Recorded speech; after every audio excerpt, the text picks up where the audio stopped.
pembukaan posko kali ini ya untuk tahun 2022 memang agak berbeda ya.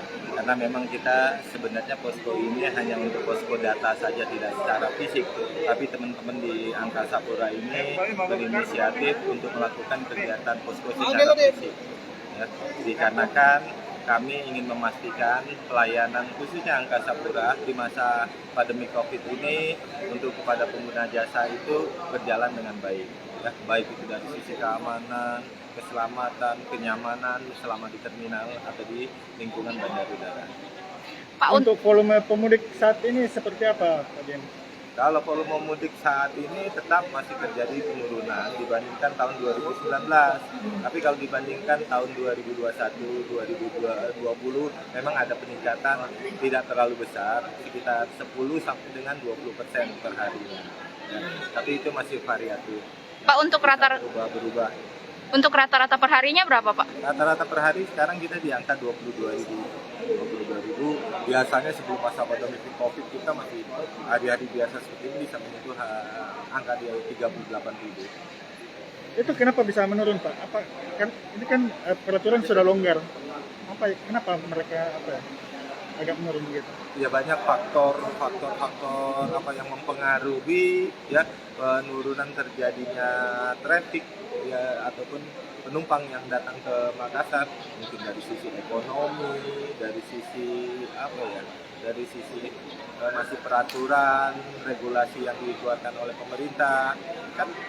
Yang sudah melakukan booster baru boleh bebas ya kan itu. Tapi yang masih belum melakukan booster kan harus melakukan kegiatan adanya antigen ataupun PCR.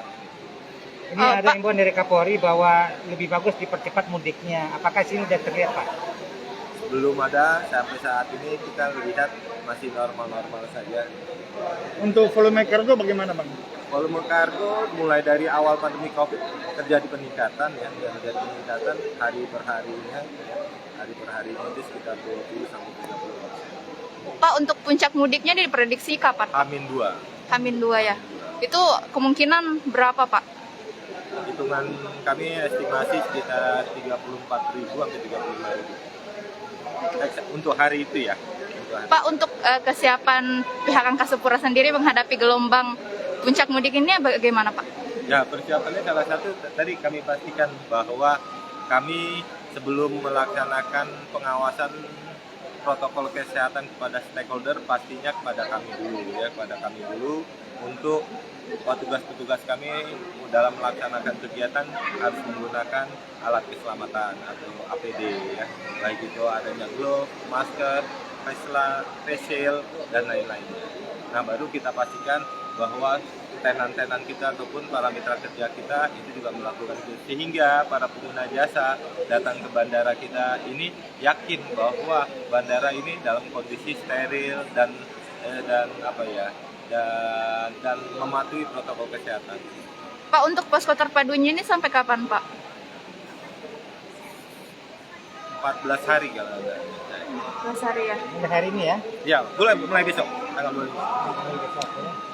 Terus untuk pengamanan di sini Kak, apakah ditambah lagi atau gimana? Tidak, pengamanan tetap kita menggunakan teman-teman dari BKO dan Polri yang sudah tergabung dalam keanggotaan keamanan bandara udara.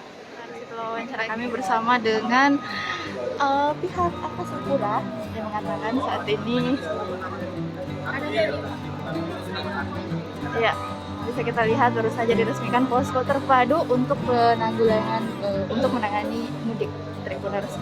Bisa kita lihat saat ini Tribuners pihak Angkasa Pura sudah bersiap untuk menyambut puncak arus mudik yang kemungkinan diprediksi akan terjadi pada H-2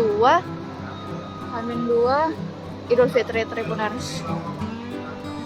Oke, dan tadi sempat dikatakan bahwa memang saat ini masih belum terlihat peningkatan yang cukup signifikan, masih di atas sekitar 20.000 tiap harinya Tribuners, dan dia pun memprediksi